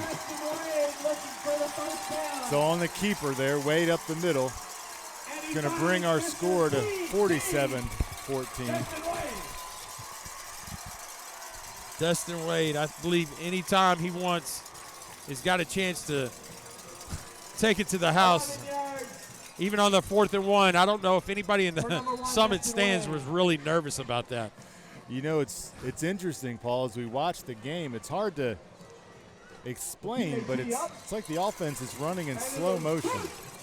And there is no urgency whatsoever, yet they just make it down the field. Well, we're going to see it right here. 4th and 1.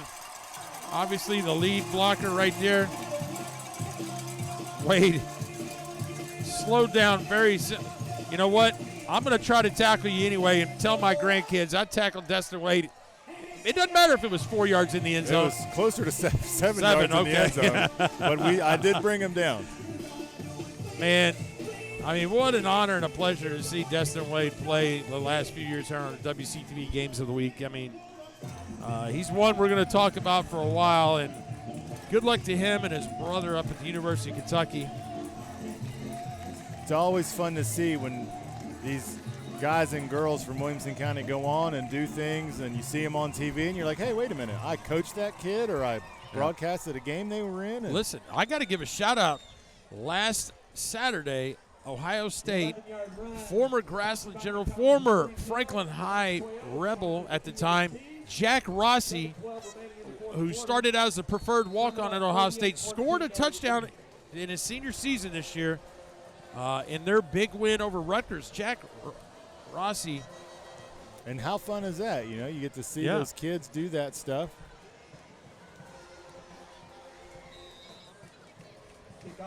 So, yeah, I just it was just fun to, like, you know, you see that pops up on Twitter and you're like, what?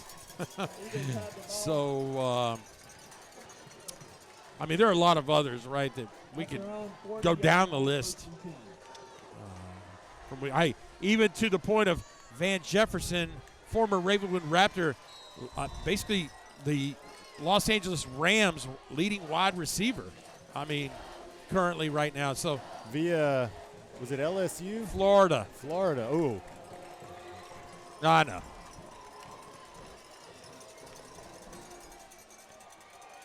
It's a long throw. Here we go to Cummings. Katina. Man, he's very frustrating, very uncharacteristic, right? Second down and 10 for the Eagles.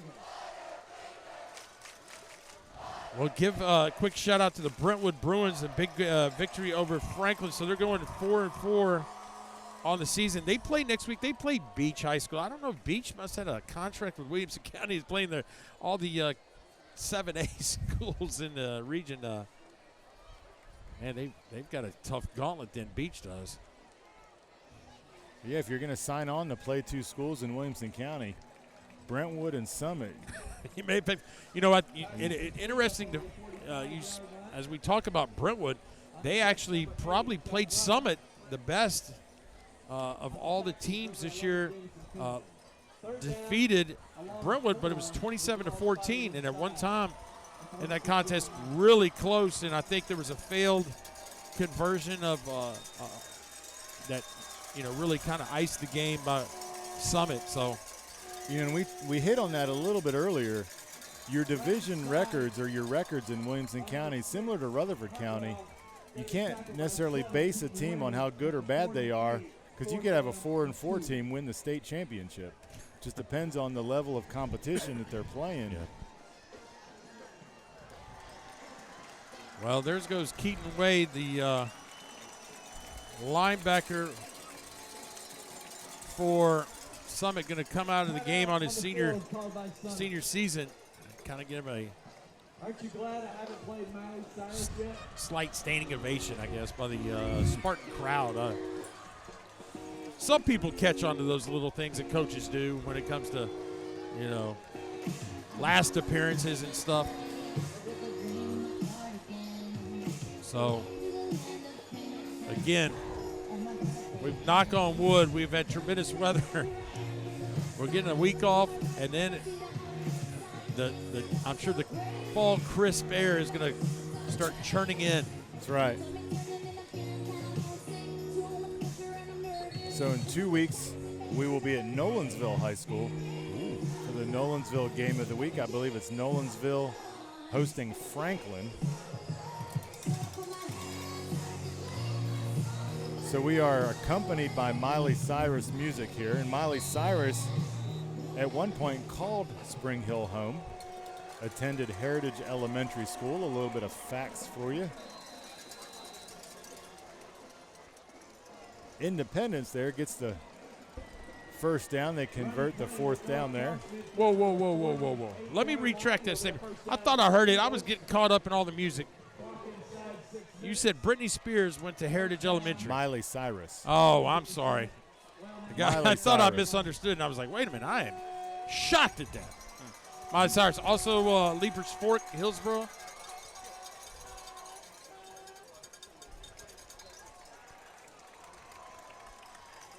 Lockwood on the quick carry. Number 55, John Sloan. Play will go for We do have a final score. Ravenwood 52, Centennial 7. Close one. And that's just it's polar opposites, because last week we saw Centennial just dominate Franklin High. The tale of two teams, right? Screen underneath there. Number 4. It's going to be close to a first down. Number 4, Lockwood with the ball. He's going to be met by number 11. Third and about Henderson 2. on the play. Third down and 3, the ball at the 42. Cummins and Hartwell still out there for Independence.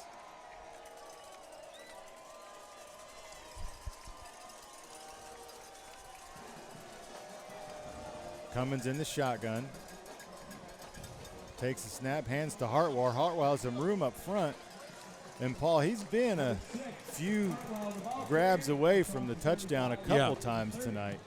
Absolutely. Definitely has some explosiveness to him. Just hasn't been able to get past that second level tonight to run to pay dirt. So Independence, time winding down. Not a whole lot of urgency here behind their drive. Cummins is going to take the shotgun. Back to pass. Throws it out to Rommel. Rommel, who has been the subject of a couple hard hits tonight, just says, hey, keep throwing it my way. Yeah. No fear of contact by Rommel. 21 John Dippold. First down and 10 for the Eagles, just inside the 20-yard line. Spartans subbing out some on defense here. Rommel goes in motion, handoff to Hartwell.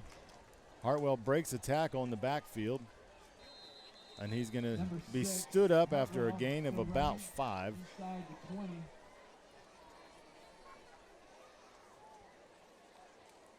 Leading the tacklers, so the playoff picture here, Paul, is going to start coming into shape as we begin to get close to the end of normal football season. I can't believe I'm even saying that, as it feels like it just started.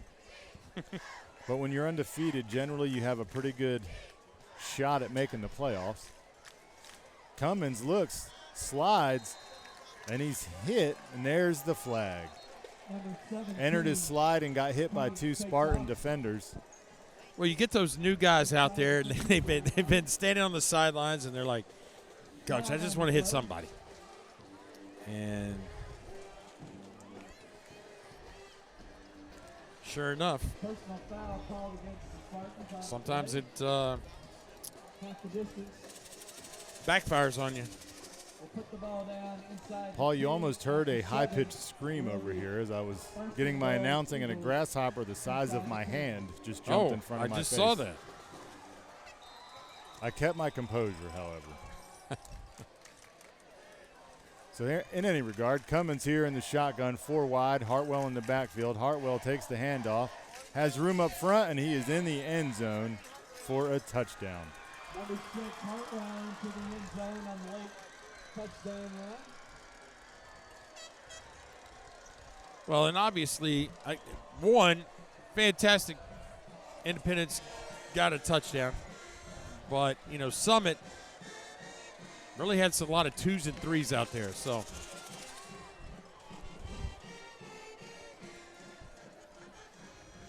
here's the extra point.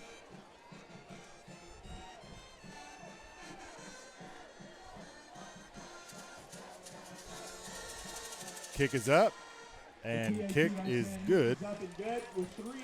So our score here now is Summit 48, Independence 21. And we're going to see the replay of the touchdown right here. That kind of inch closer to this grasshopper. Basically Lockwood on the straight handoff. He's just going to find a little seam. And it is going to be a 6-yard touchdown for Lockwood and a momentum for. Now, listen, this would be a good time maybe for Independence to practice their onside kick, something that they may need. But even more importantly up here, Doug, is going to be the battle between the grasshopper and our camera person, Madison, as I'm not sure if she recognizes that the grasshopper is within inches of her. Focused hard on her work. She's kind of up. She's eyed it. She's eyed it up here. She's kind of she's staring it down. She's doing her best. She's looking at it, and I think she's going to try to ignore it, which is great until it lands in your hair.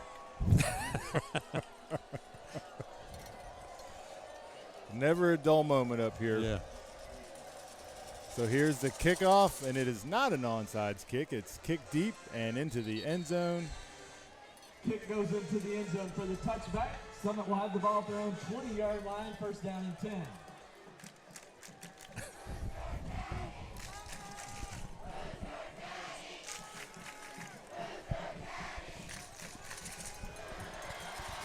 So Summit will take over on the 20-yard line. The game being brought to you by myself and Paul Breece and the Grasshopper. And the Grasshopper. Big enough to put a headset on, for sure. Still eyeing Madison, who, she's a Centennial High School student, so, have you seen your fair share of Grasshoppers? That's what I want to know, Madison. Man, she just continually eyeing it with one up and down, up and down. Unfazed. So new quarterback. Destin Wade is not in the game. Wow. Is this the next 2022? So that's going to be Luke McNeely, who's a sophomore. Luke McNeely doing his best Destin Wade impression right there. Close to the 30-yard line. Check that, Doug Capella. We got a fumble. Don't know if you saw that or not. I just saw the chain gang switching sides, and I was like, well, we see it right here. Luke came in, and they just, check it out. It looks like he may have been down as the ball popped out, and it clearly, we're going to have to just play on, guys. So Cummins back to pass, going deep right away to Katina, and it's incomplete. Hey, why not? Put another one on the board right before. 2:46 remaining in the game. Coach Scott Blade says, you know what? You're going to give us the ball back. We're going to try to put another one up. Number 40, McKay. So 2:46 here left in the fourth quarter. Summit leading with a score of 48-21. Cummins in the shotgun. 4 wide, takes a snap. He's looking downfield. Underneath, has his man. That is going to be reliable Rommel there. 15-yard line to number 8, Jack Rommel. So first down. It'll be a first down.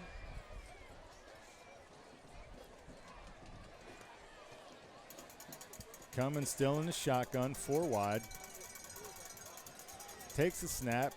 Hands off to Hartwell, and he is going to be brought down. To make the tackle, number 26, he almost shared Jack the handoff Hill. there with the Independence defender. Yeah, 26, Jack Hill right there. Coming off the edge. And that read option didn't fool anybody. Second down and 11.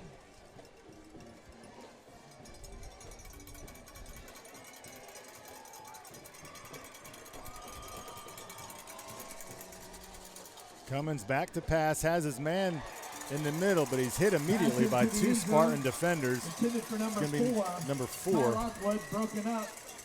Number 8. So Ty Lockwood there in the middle, but has the ball jarred loose in the end zone. With the defense. Stops the Summit. clock here at the 2-minute down mark. and 11. 3rd and 11, the yards to gain. Paul, you have to imagine they're just going to keep taking shots here and see what they can come up with. Cummins back to pass again, takes the shot in the middle, snagged down by Rommel. Heck of a catch there. How about that? Caught by number 8. Reached up, climbed the ladder, and made the catch for a touchdown. You called him reliable. I may have to agree with you. Holy mackerel. Where, River Catina's had a kind of a tough day at the office. Cummins delivers a dart there, and Rommel gets up. Snags it down, bringing our score 48-27, pending the extra point here. Snap is back, kick is up. False we have start. some whistleage here on the play. Flags on the play. Offsides. Ball offside is going to be the call against Summit.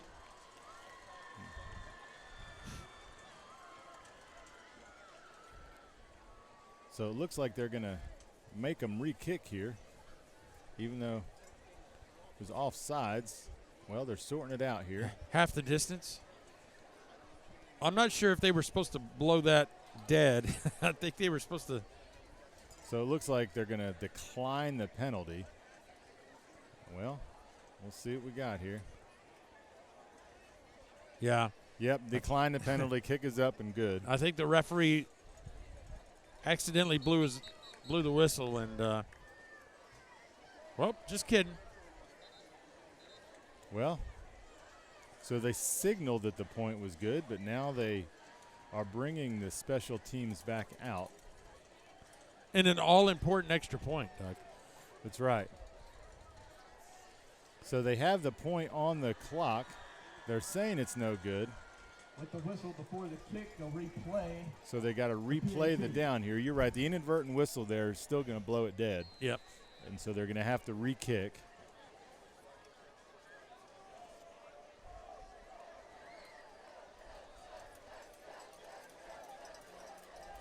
So from a yard closer. Snap is back. Kick is up. And again, the same result. Extra point is good, so here we are. 1:55 left in the fourth. Summit up 48-28. Well, here comes Cummings right here. He's going to see Rommel kind of run the post there into triple coverage, thread the needle, and touchdown Indy. Then they'll travel to Shelbyville, followed by their last regular season game at Franklin.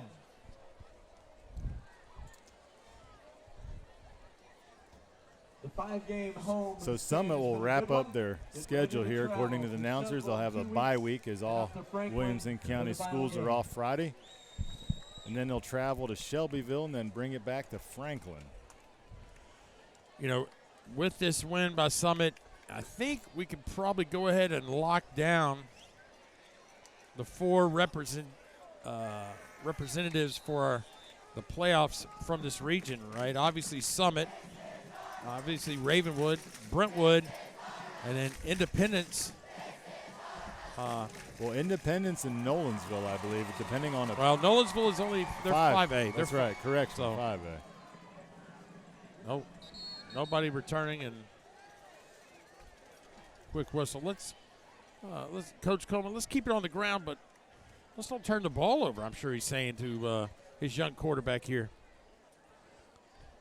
Well, and I think number 8 there, the quarterback that came in, Luke McNeely, just signaled to go on the field, and the coach said, we're going to go another route here. So your new Summit quarterback looks to be number 5, Austin Harvey. Harvey hands off to number 9, Gruters, who will get about 2 on the play. Number 9, the ball carrier. Luke McNeely with the ball. He's going to be tackled on the play by 39, Colin Duffy.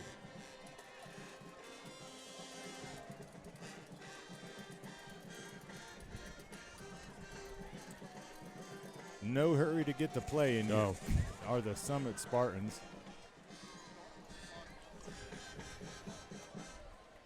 They probably have 2 more plays in them, and we'll call it a night.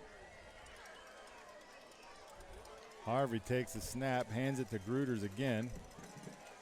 And Gruters is going to get about 4 on the play, so it'll be 3rd and short. Austin Gruters, the ball carrier. He's going to get up over the 27-yard line. Time for one more play here. 27, Dawson Moore. 3rd down and about 2. Well, a successful senior night here at Summit High School against Crosstown the border battle, as it referenced to, is 48-28. As the Summit Spartan student section just going ahead and check mark that in the box with that final cheer. Harvey, the handoff to Gruters. Gruters will have a 1st down. But I'm going to guess here, Paul, that will be the last play of the night. So your final score here from Summit High School is going to be your Summit Spartans 48, your Independence Eagles 28. And for Paul Breece, I'm Doug Capella. We both wish you the very best of fall break here.